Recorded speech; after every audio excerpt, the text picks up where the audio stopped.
ಸನ್ಮಾನ್ಯ ಕುಮಾರಣ್ಣ ಅವರು 14 ತಿಂಗಳು ಮುಖ್ಯಮಂತ್ರಿಗಳಾಗಿದ್ರು. ನಿಮ್ ಜೊತೆನೆ ಸರ್ಕಾರ ರಚನೆ ಮಾಡಿದ್ರು. 26,000 ಕೋಟಿ ರೈತರ ಸಾಲ ಮನ್ನಾ ಮಾಡ್ತೇನೆ ಅಂತ ಮಾತು ಕೊಟ್ರು.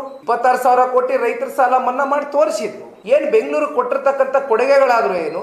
ಯಾವ್ದಾರು ರಸ್ತೆ ಹಾಕ್ಸಿದೀರಾ? ಕೊನೆ ಪಕ್ಷ ಸರವಣ ಅವ್ರು ಹೇಳಿದಂಗೆ ಒಂದು ಗುಂಡಿ ಮುಚ್ಚಿದೀರಾ? ಜನಗಳು ಇವತ್ತು ಟ್ಯಾಂಕರ್ಗಳಲ್ಲಿ ನೀರು ಹೊಡೆಸ್ಕೊಳ್ತಕ್ಕಂಥದ್ದು. 3,000 ರೂಪಾಯಿ ಒಂದೊಂದು ಟ್ಯಾಂಕರ್ಗೆ ನೀರಿನ ಬೆಲೆ.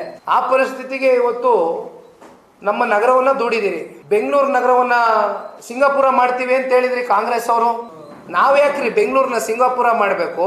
ನಾಡಪ್ರಭು ಕೆಂಪೇಗೌಡರು ಒಂದು ದೂರದೃಷ್ಟಿ ಇಟ್ಕೊಂಡು ಈ ನಗರವನ್ನ ಕಟ್ಟು ಬೆಳೆಸಿದ್ದು. ಬೆಂಗಳೂರು ಇಡೀ ವಿಶ್ವದಲ್ಲೇ ನಾವು ಬೆಂಗಳೂರು ತರ ಆಗ್ಬೇಕು ಅಂತ ವಿಶ್ವ ಚರ್ಚೆ ಮಾಡ್ಬೇಕಂಡ್ರಿ. ನಾವ್ಯಾಕೆ ಸಿಂಗಾಪುರ್ ಕಂಪೇರ್ ಮಾಡ್ಕೋಬೇಕು? ಈ 5 ಗ್ಯಾರಂಟಿಗಳು ವಿರೋಧ ಪಕ್ಷದವ್ರು ಹೇಳ್ತಾ ಇರ್ತಕ್ಕಂಥದ್ದಲ್ಲ, ಜನಸಾಮಾನ್ಯರು ಕೇಳ್ತಾ ಇದ್ದಾರೆ. ಅದಕ್ಕೆ ಕಾರಣ ನೀವು ಕೊಟ್ಟಂತ ಕಮಿಟ್ಮೆಂಟು. ಈ 5 ಗ್ಯಾರಂಟಿಗಳು ಯಾವಾಗ ಆಗ್ತೀರಾ ಅಂತ ನಮಗ್ ಗೊತ್ತಿಲ್ಲ. ಅದು ನಿಮಗ್ ಗೊತ್ತಿರ್ಬೇಕು. ಸರ್ಕಾರ ನಡೆಸ್ತಾ ಇರೋರು ನಿಮ್ಗೆ ಯಾವ ರೀತಿ ದುಡ್ಡು ಹೊಂದಿಸ್ತೀರಿ, ಯಾವಾಗ ದುಡ್ಡು ಹೊಂದಿಸ್ಲಿಕ್ಕೆ ಆಗ್ತದೆ ಅಂತಕ್ಕಂಥ ಪರಿಜ್ಞಾನ ನಿಮ್ಗಿರ್ಬೇಕು. ನಮಗಿಲ್ಲ, ನಮಗ್ ಗೊತ್ತಿಲ್ಲ.